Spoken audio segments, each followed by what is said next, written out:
புரட்சி தமிழர் எடப்பாடியாரின் வெற்றி வேட்பாளர், பாரத பிரதமர் நரேந்திர மோடி அவர்களின் வெற்றி வேட்பாளர், பாரதிய ஜனதா கட்சியினுடைய தலைவர் நைனா நாகேந்திரன் அவர்களின் வெற்றி வேட்பாளர், பாட்டாளி மக்கள் கட்சியினுடைய தலைவர் அன்புமணி ராமதாஸ் அவர்களின் ஆசி பெற்ற வேட்பாளர், அம்மா ராஜேந்திரன் அவர்களுக்கு இரட்டை இலை சின்னத்தில் வாக்களித்து பெரும்பாலான வாக்கு வித்தியாசத்தில் வெற்றி பெற செய்து அவரை போக்குவரத்து துறை அமைச்சராகவும் மின்சாரத்துறை அமைச்சராகவும் ஆக்குவதற்கு உறுதி கோரி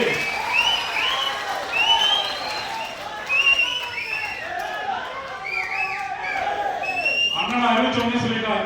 அண்ணா போக்குவரத்து துறை தான் நீ வாங்கணும், மின்சாரத்துறை தான் வாங்கணும், நாங்கள் நிறைய பாதிக்கப்பட்டிருக்கோம், அதை அமைச்சு வாங்கணும்னு சொல்லியிருக்கோம். ஒரு சின்ன குறிப்பு, கடந்த முறை நம்ம கொஞ்சம் அலட்சியமா இருந்ததுனால வெற்றி வாய்ப்பை தவற விட்டோம். இந்த வாட்டி தவறவே விடக்கூடாது. அண்ணன் சொன்னாரு சட்டமன்றத்தில் 234 தொகுதியை ஜெயிக்கணும் அப்படின்னு சொன்னாரு. 234 வேணாம், 233 ஜெயிப்போம். ஒரு சீட்டு ஸ்டாலின் ஜெயிக்கணும். அவனை சுத்தி வச்சு அடிச்சு தமிழ்நாடு விட்டு அவனை மிரட்டி நமது புரட்சி தமிழர் எடப்பாடியார் அவர்கள் கருத்தை வெளிப்படுத்த இரட்டை இலை சின்னத்தில் வாக்களிக்குமாறு அன்புடன் கேட்டு விடைபெறுகிறேன். நன்றி, வணக்கம்.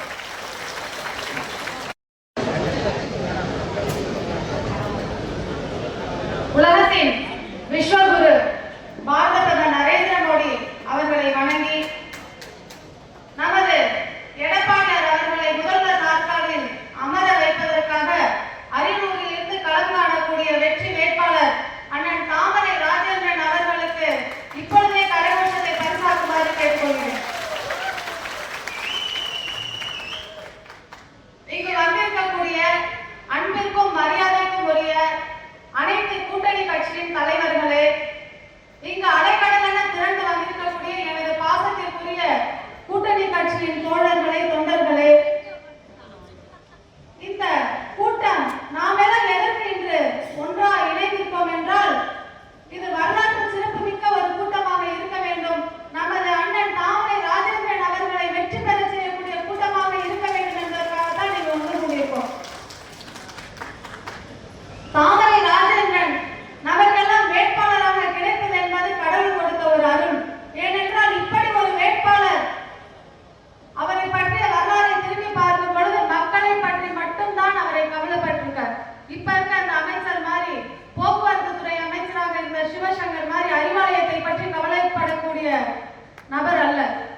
இருக்குது. ராமபிரானுடைய முதுகு பக்கம் இருக்க அம்பரா தூணில் இருக்கக்கூடிய அத்துணை அம்புகளும் எங்களிடத்தில் இருக்கிறது. எடுத்து விட்டோம்னு சொன்னா எதிரி எவனை எங்களை சமாளிக்க முடியாது. ஆகையினால தொண்டர்களை நீங்கள் எதை பற்றி யோசிக்காதீர்கள். ஆனால் ஒன்று, நம்முடைய சின்னதுரையாளன் சொன்னதை போல எளிதாக எதையும் எண்ணிவிடக்கூடாது. அண்ணா திராவிட முன்னேற்ற கழகத்தினுடைய ஒன்றிய கழக நிர்வாகிகள் அங்கங்கே வந்து பூத் கம்பி போட்டு வச்சிருக்கோம். ஒரு மிகப்பெரிய மருத்துவ கல்லூரியை பெற்று தந்த மருத்துவக் கல்லூரி நாயகர் தாமரை ராஜேந்திரன் அவர்கள் இப்பொழுது உங்களிடையே வாக்குகள் கேட்டு சிறப்புரையாற்றுவார்.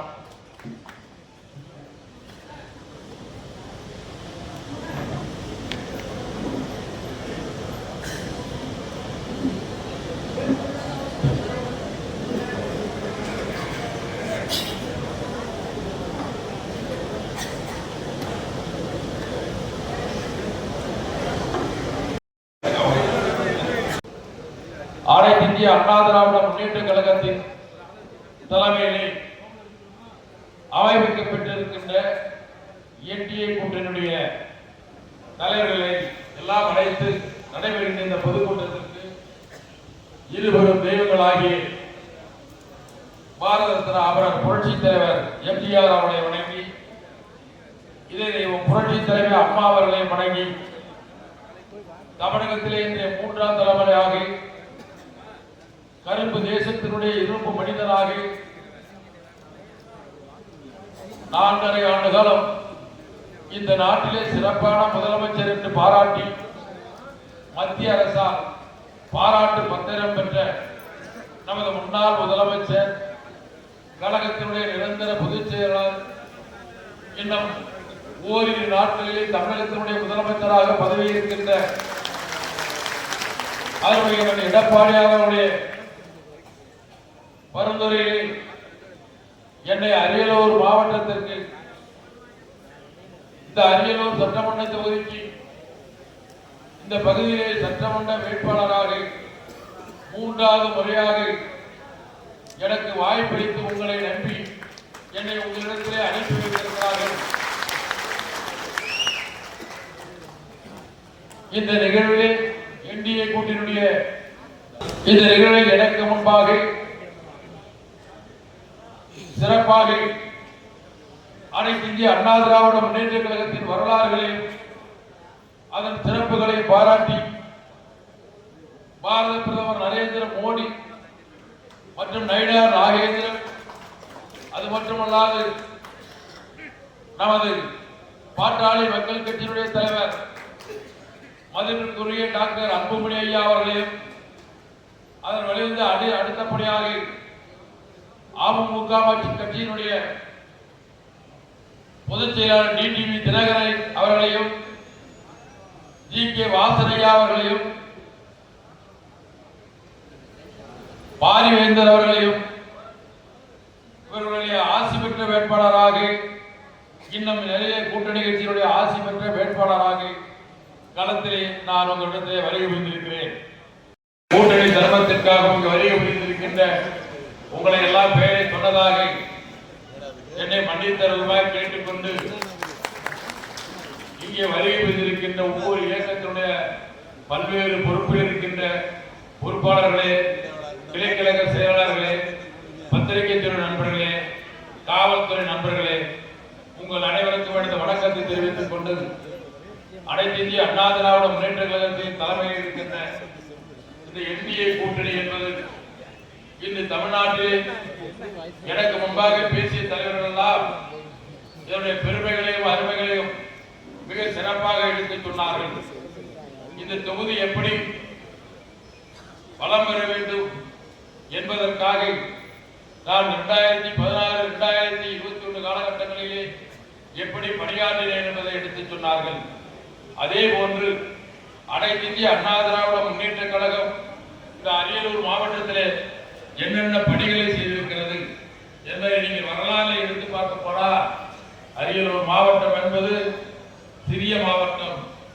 இந்த சிறிய மாவட்டத்திலே 2011, 2011 திராவிட முன்னேற்ற கழக ஆட்சியிலே அரியலூர் மாவட்டத்திற்கு ஒரு மிகப்பெரிய 1925 புரட்சி தலைவர் ஆட்சி காலத்திலே ஒரு சிமெண்ட் ஆலை நிறுவப்பட்டது. அந்த அரசு சிமெண்ட் ஆலை அழிவுட செய்து 2006 சுவாகர் செய்த அந்த திராவிட முன்னேற்ற கழக ஆட்சி காலத்திலே புரட்சி தலைவர் அம்மா அவர்கள் குரல் கொடுத்ததன் காரணமாக பிறகு 2011 பிறகு அந்த சிமெண்ட் ஆலையை புனரமைப்பதற்காக 850 கோடி கொடுத்த அரசு என்று சொன்னால் அது புரட்சி தலைவர் அம்மாவினுடைய அரசு. அதற்கு பிறகு அந்த 2011-16 காலகட்டங்களிலே அனைத்து இந்திய அண்ணா திராவிட முன்னேற்ற கழக ஆட்சி இருக்கிறது. ராமனருடைய ஒரு மிகப்பெரிய பாடத்தை கற்றுத் தந்தார்கள். இது அனைத்து இந்திய அண்ணா திராவிட முன்னேற்ற கழகத்திற்கு வரலாறு. திராவிட முன்னேற்ற கழகம் எதையாவது ஆண்ட காலத்திலே இந்த அரியலூர் மாவட்டத்திற்கு சொல்லுகின்ற அளவிற்கு செய்திருக்கிறதா என்று நீங்கள் எண்ணி பார்க்க வேண்டும். அதே போல இன்னொன்றை பார்த்துக் கொள்ள வேண்டும். 2016 தொடர்ச்சியாக அனைத்து இந்திய அண்ணா திராவிட முன்னேற்ற கழக ஆட்சி. அந்த ஆட்சி காலத்திலே அரியலூரில் ஒரு மிகப்பெரிய மருத்துவக் கல்லூரி.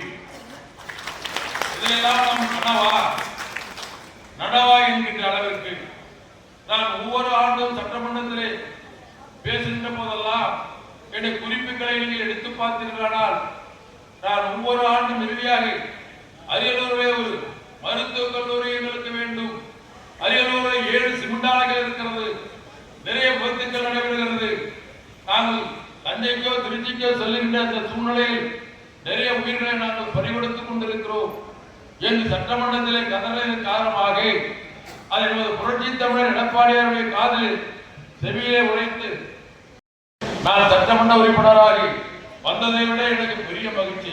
ஏனென்று சொன்னால் இந்த பகுதிக்காக ஒரு நாம் மக்களுக்காக பணியாற்றியதற்கு ஒரு அடையாளம் வந்துவிட்டது என்பதில் எனக்கு எந்த ஐயப்பாடும் இல்லை. அதே போல இன்னும் எண்ணற்ற திட்டங்களை தீட்டுவதற்காக வைப்பூர் தூத்தூரின் குறுக்கே ஒரு மிகப்பெரிய 750 கோடியிலே மிகப்பெரிய ஒரு அணை கட்டுவதற்காக திட்ட மதிப்பீடு தயார் செய்து இங்கே அந்த அதிகாரிகளை பாலகிருஷ்ணன் இன்ஜினியர் சீஃப் இன்ஜினியர் அனுப்பி வைத்து நான் சட்டமன்றத்திலே இந்த தண்ணீர் எல்லாம் கடலிலே கலந்து வீணாகிறது, எங்க பகுதியிலே ஒரு தடுப்பணை கட்டுங்கள், அந்த தடுப்பணையின் மூலமாக அந்த பகுதியிலே இருக்கிற விவசாயிகளின் வாழ்வாதாரம் உயரும், நிலத்தடி நீர் உயரும், அந்த பகுதிக்கு பாசனம் கிடைக்கப்பட்ட காரணத்தினாலே ஆய்வு செய்யப்பட்டு திட்ட மதிப்பீடு தயார் செய்யப்பட்டு டெண்டர் விடுகின்ற நிலையிலே ஆட்சி மாற்றம் ஏற்பட்டது. இந்த கையாளாகாத அரசு ஸ்டாலின் அரசு அந்த திட்டத்தை எந்த கேள்வியும் இல்லாமல் மக்களிடத்தில் எந்த ஒரு குறை கேட்காமல் அந்த திட்டத்தை தாழ்ந்தோடித்தனமாக ரத்து செய்தது. இதுதான் இந்த ஆட்சியுடைய நிலைமை. அதற்கு பிறகு நீங்கள் எண்ணிக்கொள்ள வேண்டும். இங்கே இருந்தவர்கள் வந்தவர்களுக்கு எல்லாம் நன்றாக தெரியும். திருமானூரிலே 1975 கட்டப்பட்ட பாலம், 1975 கட்டப்பட்ட பாலம் இன்று 50 ஆண்டு காலம் அதற்கு ஆயுள் காலம். அந்த 50 ஆண்டு காலம் ஆயுள் காலம் நிறைவு பெற்று விட்டது. 5-6 முறை அதற்கு அந்த பணியை திரும்ப பழுது பார்க்கப்பட்டது. ஆனால் இன்னும் அந்த பாலம் இன்றோ நாளை விழுகின்ற அந்த சூழ்நிலை இருக்கிறது. இதை நான் புரிந்து கொண்டு சட்டமன்றத்திலே குரல் கொடுத்து அதற்கு 120 கோடியிலே திட்ட மதிப்பீடு தயார் செய்யப்பட்டு அந்த திட்டத்தை டெண்டருடைய நிலை வருகின்ற பொழுது ஆட்சி மாற்றம் ஏற்பட்டது. அந்த திட்டத்தை அப்படியே கிடப்பிலே போட்டுவிட்டது. நீங்கள் எண்ணி பார்க்க வேண்டும். இந்த 5 ஆண்டு காலத்தில் ஆட்சி மாற்றம் வந்தது தவிர மக்களுக்கு என்ன மாற்றம் வந்தது சொன்னால், மக்களை சாராயத்தை விற்க சொல்லி எங்கு பார்த்தாலும் சாராயம் ஆறாக ஓடுகிறது. நான் இதை சொல்ல காரணம், நீங்கள் எல்லாம் இங்கே வந்திருக்கிறீர்கள், நீங்கள் தான் வாக்காளர்களை சந்திக்க போகிறீர்கள். நாங்கள் தேர்தலில் உங்களிடத்தை வந்து சொல்லத்தான் முடியும். அதை நீங்கள் தான் செயல் வடிவமாக வாக்காளர்களிடத்தில் எடுத்துச் சென்று இப்படிப்பட்ட ஒரு ஆட்சியை அகற்ற வேண்டும் என்பதற்காக பாடுபடக்கூடியவர்கள் தான் நீங்கள் தான் இருக்கிறீர்கள். என்னை வெற்றி பெற செய்கிறவர்கள் நீங்கள் தான். இப்படி திட்டங்களை எல்லாம் ரத்து செய்திருக்கிறார்கள். இந்த 5 ஆண்டு காலத்திலே நன்றாக எண்ணி பாருங்கள். ஒரு அரியலூருக்கு ஒரு பணிமனை, ஒரு பஸ் ஸ்டாண்டை துவக்கினார்கள். இப்பொழுது 5 ஆண்டு முடிவுடன் நிறைவு பெறுகிறது. அதற்கு அருகாமையிலே அண்ணா அறிவாலயம் கட்டப்பட்டுக் கொண்டிருக்கிறது. நான் தமிழ்நாட்டிலே இதுவரை நான் காணாத காட்சியை கண்டு கொண்டிருக்கிறேன். ஏனென்று சொன்னால், நேற்று பார்த்தால் பேஸ்பட்டும் இருக்கும், இன்று பார்த்தால் லிண்டர் வருகிறது, நாளை ஒட்டு வருகிறது. அந்த வேலை எப்படி இரவு பகலால் உங்களால் செய்ய முடிகிறது? இதையெல்லாம் செய்கின்ற நீங்கள் அந்த பஸ் ஸ்டாண்டிலே மக்கள் அலைமோதி கொண்டிருந்தார்கள் அல்லவா? அதை இந்நேரம் கட்டி அந்த மக்களுக்கு தந்திருக்கலாம். அதை போன்ற பணிகளை செய்ய திராவிட முன்னேற்ற கழகம் இல்லை. ஏனென்று சொன்னால், இந்த பகுதிக்கு ஒரு அமைச்சர் இருந்தார். அந்த அமைச்சரால் நானும் சேர நினைத்துக் கொண்டிருந்தேன். இந்த பகுதி முன்னேற்றத்திற்காக அவர் பாடுபடுவார் என்று தான் நான் எண்ணியிருந்தேன். ஆனால் அவரால் ஒரு நையா பைசாவுக்கு கூட பிரயோஜனம் இல்லை. இன்னும் ஒருபடி மேலே சொல்ல வேண்டும் என்றால், எனது ஊர் வழியாக சீனிவாசபுரம் தாமரைக்குளம் வழி தெற்கு தாமரைக்குளம் வழியாக ஒரு பஸ் சென்று கொண்டிருந்தது செந்துரைக்கு. அந்த பஸ்ஸை நிறுத்தி சாதனை படைத்தவர் எம்ஜிஆர். அந்த பஸ்ஸை நிறுத்தி சாதனை படைத்தவர் நமது அமைச்சர். இவருக்கு சட்டமன்ற உறுப்பினர் இருக்கிறார். பாவம், வாயில்லா பூச்சி என்று சொல்வார்கள். வாயில்லா பூச்சை சட்டமன்றத்தில் போய் அவர் என்ன செய்ய போகிறார்? பாவம், 5 ஆண்டு காலத்தை இந்த தொகுதியை பின்னோக்கி எடுத்துக் கொண்டு போய்விட்டார். இதுதான் உண்மை. 5 ஆண்டு காலம் என்பது நான் சட்டமன்ற உறுப்பினராக இருக்கின்ற பொழுது நீங்கள் பார்த்திருக்கலாம், சட்டமன்றத்திலே நான் ஒவ்வொரு திட்டங்களுக்காக குரல் கொடுத்திருப்பேன். பத்திரிகையிலே நீங்கள் படித்திருக்கலாம். அந்த திட்டங்களை கொண்டு வந்து செயல்படுத்தி காட்டியிருக்கிறேன். இன்னும் ஒரு படி மேலே சொல்ல வேண்டும் என்று சொன்னால், 5 ஆண்டு காலம் நாம் சட்டமன்ற உறுப்பினராக இந்த காலத்தில் இந்த பகுதியிலே எல்லா இடங்களுக்கும் தார் சாலை மட்டுமல்ல, தரம் உயர்த்தப்பட்ட சாலையாக குடித்தண்ணீர் 90% எல்லா மக்களுக்கும் பாதுகாக்கப்பட்ட குடிநீர் தந்திருக்கிறேன் 5 ஆண்டு காலம். ஆனால் இன்று யாரை போய் சந்திப்பது, எப்பொழுது சந்திப்பது என்று தெரியாமல் ஒவ்வொருவரும் தெருவில் நின்று புலம்பிக் கொண்டிருக்கிறார்கள். சட்டமன்ற உறுப்பினரை சந்திக்க முடியவில்லை, அமைச்சரை பார்க்கவே முடியவில்லை. இப்படிப்பட்ட ஒரு நிலை இருக்கிறது. இதையெல்லாம் நீங்கள் எண்ணி பார்க்க வேண்டும். இதையெல்லாம் மக்களுக்காக ஒரு இயக்கம் இருக்கிறது சொன்னால் அது அனைத்து இந்திய அண்ணா திராவிட முன்னேற்ற கழகம். ஆட்சி கட்டில் இருக்கின்ற போது மக்களை பற்றி மட்டும் சிந்திக்கின்ற இயக்கம் இது. புரட்சி தலைவர் எம்ஜிஆர், புரட்சி தலைவர் அம்மாவால் உருவாக்கப்பட்டவர் இன்று புரட்சி தமிழர் எடப்பாடியார் அவர்கள். ஆனால் திராவிட முன்னேற்ற கழகம் ஆட்சிக்கு வந்தால் அது மிகப்பெரிய ஒரு இருண்ட காலம். அந்த இருண்ட காலத்திலே மக்களை பற்றியவர்கள் சிந்திக்க மாட்டார்கள். அவருடைய மக்கள் உதயநிதியை முதலமைச்சராக்க வேண்டும். அதற்கு எத்தனை நாட்டில் யாரை வேண்டுமானாலும் கொலை செய்யலாம், யாரை வேண்டுமானாலும் கொள்ளையடிக்கலாம். ஆனால் மீண்டும் உதயநிதி முதலமைச்சராக வேண்டும். அதற்காக மட்டும்தான் திராவிட முன்னேற்ற கழகம் பணியாற்றிக் கொண்டிருக்கிறது.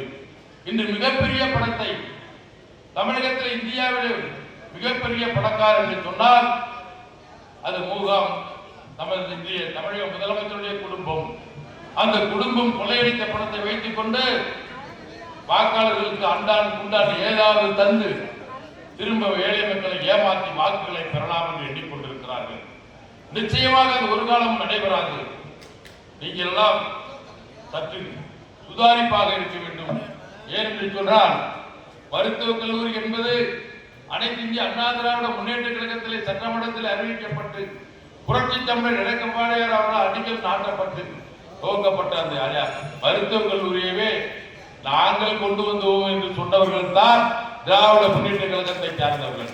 நீங்கள் முழு பூசணிக்காயை சோற்றிலே மறைக்கலாம் என்று சொன்னால் அது திராவிட முன்னேற்ற கழகத்தை தான் அவர்களால் முடியும். அவர்கள் பொய்யாக பேசுவது அவருடைய தொழிலாக கொண்டவர்கள் தான் திராவிட முன்னேற்ற கழகத்தை சார்ந்தவர்கள். நாம் அனைத்து இந்திய அண்ணா திராவிட முன்னேற்ற கழகத்தை சார்ந்தவர்கள். உண்மையை பேசினால் போதும், உண்மையை சொன்னால் போதும். இந்த தொகுதியுடைய வளர்ச்சிக்காக அனைத்து இந்திய அண்ணா திராவிட முன்னேற்ற கழக ஆட்சி காலத்தில் என்னென்ன திட்டங்களை கொண்டு வரப்பட்டது, திராவிட முன்னேற்ற கழக ஆட்சியிலே நாம் கொண்டு வந்த திட்டங்களை ரத்து செய்திருக்கிறார்கள். இதை மட்டும் சொன்னால் போதும்.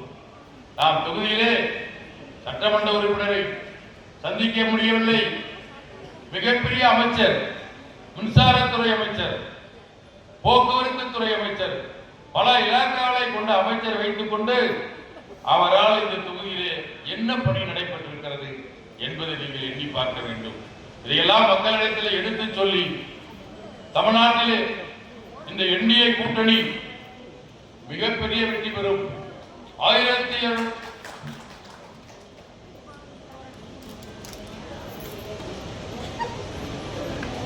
இதை விட இன்னும் ஒரு திட்டத்தை நாங்கள் தயாரித்தோம். அந்த திட்டத்தை கிடப்பிலை போட்டு விட்டார்கள். மருதி ஆற்றினுடைய தண்ணீரை ஒரு அணை கட்டி சுக்கரை நேருக்கு திருப்புகின்ற அந்த வாய்ப்பை நாங்கள் தயார் செய்து தருவோம். இப்பொழுது நமது கூட்டணி கட்சியாக போட்டியிடுகின்ற நமது பாட்டாளி மக்கள் கட்சியினுடைய வேட்பாளராக அருமை சகோதரர் வைத்தி அவர்களை ஜெயங்குடத்தில் அறிவித்திருக்கிறார்கள். அவர்களையும் வெற்றி பெறுவதற்காக நாம் அயராது பாடுபடுவோம் என்று கூறிக்கொண்டு கூட்டணி கட்சி நண்பர்கள், அனைத்து இந்திய அண்ணா திராவிட முன்னேற்ற கழகத்தினுடைய நண்பர்கள் ஈகோ பார்க்காமல் ஒருவரோடு ஒருவராக நாம் இணைந்து பணியாற்ற வேண்டும். நீங்கள் தேர்தலுக்கு முன்பாக பார்த்தீர்களானால் திராவிட முன்னேற்ற கழகத்தை சார்ந்தவர்கள் எல்லாம் சண்டைக்காரர் போல் இருப்பார்கள். ஆனால் தேர்தல் வந்துவிட்டால் அவர்களுக்குள் ஏற்படுகின்ற நட்பை நீங்கள் பார்த்து வியந்திருப்பீர்கள். நாம் தேர்தல் நேரத்திலே நமக்குள் இருக்கின்ற மன ஆச்சரியத்தை தூக்கி எறிந்துவிட்டு ஒன்றாக இணைந்து கூட்டணி கட்சிக்கார் நண்பர்களை எல்லாம் அழைத்து பேசி ஒரு வாக்குகள் கூட சிந்தாமல் சிதறாமல் வெற்றி பெற வேண்டும். அனைத்து இந்திய அண்ணா திராவிட முன்னேற்ற கழக ஆட்சி மீண்டும் எடப்பாடியார் தலைமையிலே இந்திய ஜனநாயக தலைமையிலே அமைந்தால் மட்டும்தான் இந்த தமிழகத்தை காப்பாற்ற முடியும். ஏனென்று சொன்னால் இனி ஒரு முறை திமுக ஆட்சி வரவே வராது. இனி தமிழகத்திலே அனைத்து இந்திய அண்ணா திராவிட முன்னேற்ற கழக ஆட்சி தான் வரும், அதில் எந்த சந்தேகம் இல்லை. ஆனால் திராவிட முன்னேற்ற கழகம் நாட்டை 5 ஆண்டு காலம் சூறையாடியது போதாது என்பதற்காக 5 ஆண்டு காலத்தை நாம் மீண்டும் சூறையாட வேண்டும் என்பதற்காக பெரிய பொய்யான திட்டங்களை, பொய்யான வாக்குறுதிகளை அள்ளி வீசிக் கொண்டிருக்கிறார். எனக்கு முன்பாக பேசியவர்கள்லாம் மிக மிக தெளிவாக அவர்கள் பாணியில் பல கருத்துக்களை சொன்னார்கள். ஏனென்று சொன்னால் அந்த கருத்துக்கள் எல்லாம் இது போன்ற ஊழியர் கூட்டத்திலே தான் உங்களால் பெற முடியும். இதையெல்லாம் நீங்கள் காதிலே வைத்துக் கொண்டு வாக்காளர்களிடத்தில் சென்று எப்படி வாக்குகளை சேகரிக்க வேண்டும், ஆங்காங்கே நான் இன்னொன்றை கூறிக்கொள்ள கடமைப்பட்டிருக்கிறேன். நான் உங்களிடத்திலே வாக்குகள் சேகரிக்க வருகின்ற பொழுது தயவு செய்து பெரிய ரோஜாப்பு மாலையை கட்டி எனக்கு அளித்தால் நான் மகிழ்ச்சியாகிவிடுகிறேன். என்னாதீர்கள், நேரத்தை வீணடிக்காதீர்கள். அந்த ரோஜாப்பு மாலையை கட்டிக்கொண்டு அதை நீங்கள் மேடையில் ஏறி போயினால் நீங்கள் அதை கட்டுவதற்கு செல்வதற்கு நேரம், அதில் செய்கின்ற பண விரயம், அதை மேடையில் நீங்கள் தூக்கிக் கொண்டு அந்த நாள் மண்டிக்கு பிரச்சாரத்தில் வரும்பொழுது என்னிடத்திலே வருவது உங்களுக்கு சிரமம். வேண்டாம், அந்த மாதிரி பணிகளை நிறுத்தி விடுங்கள். அதே போன்ற ஊரிலே நான் வருகின்ற பொழுது பட்டாசு அதிகமாக வெடித்து அங்கு இருக்கிறவர்களை சங்கடப்படுத்தார்கள். இதையெல்லாம் நேரத்தை மிச்சப்படுத்திக் கொண்டு வாக்காளர்களை தெரு தெருவாக சென்று சந்திங்கள், வாக்காளர்களை வீடு வீடாக சென்று சந்திங்கள். இந்த ஆட்சியுடைய பெருமை அனைத்து இந்திய அண்ணா திராவிட முன்னேற்ற கழகத்திலே இருக்கின்ற ஒப்பனைகளை செய்து நீங்கள் எடுத்து சொல்லுங்கள். இப்பொழுது மக்கள் வாக்களிக்க தயாராகிவிட்டார்கள்.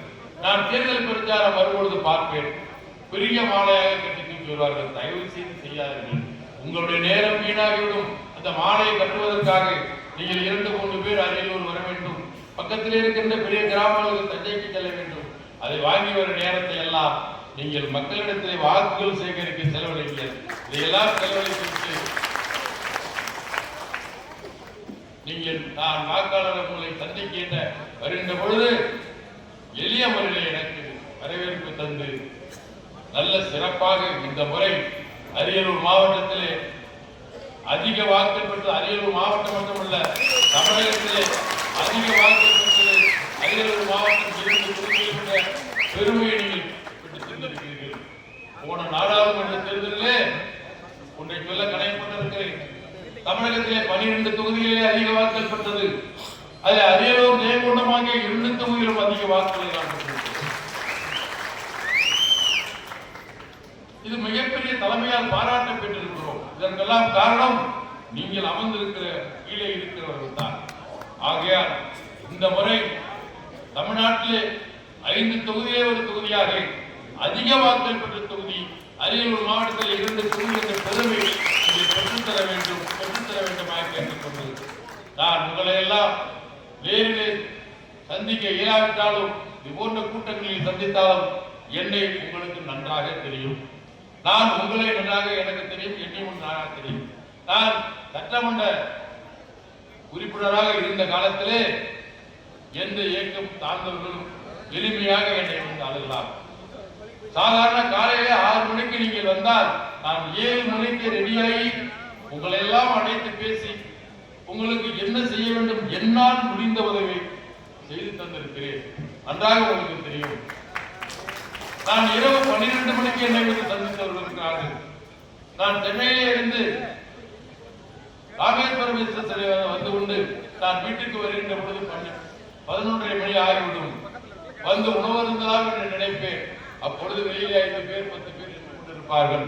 நான் உணவு அருந்துவதை பொறுமையாக தள்ளி வைத்துவிட்டு நீங்கள் வாருங்கள் உணவு அருந்தினீர்களா என்பதையெல்லாம் கேட்டுவிட்டு இல்லை என்றால் உணவு அருந்துங்கள் என்று சொல்லி அவர்கள் வந்த காரியத்தை கேட்டு என்னால் முடிந்தவரை சென்று காலையிலே வாருங்கள் என்று சொல்லியிருக்கிறேன். இதை நான் மேடையிலே போய் சொல்ல வேண்டும் என்பதற்காக சொல்லவில்லை. இதையெல்லாம் உண்மையாக நடந்திருக்கிறது. என்னால் முடிந்தவரை நான் இரவு பகல் பாராது இந்த 5 ஆண்டு காலம் இந்த தொகுதியினுடைய வளர்ச்சிக்காகவும் உங்களுடைய முன்னேற்றத்திற்காகவும் உழைத்திருக்கிறேன். மீண்டும் உழைப்பதற்கு ரெடியாக இருக்கிறேன். உங்களை கேட்பது 30 நாளைக்கு உங்களுடைய உழைப்பை தாருங்கள். என்னை மீண்டும் ஒரு முறை சட்டமன்ற உறுப்பினராக்கி சட்டமன்றத்திற்கு அனுப்புங்கள். நிச்சயமாக உங்களுக்காக பணியாற்றுவேன்.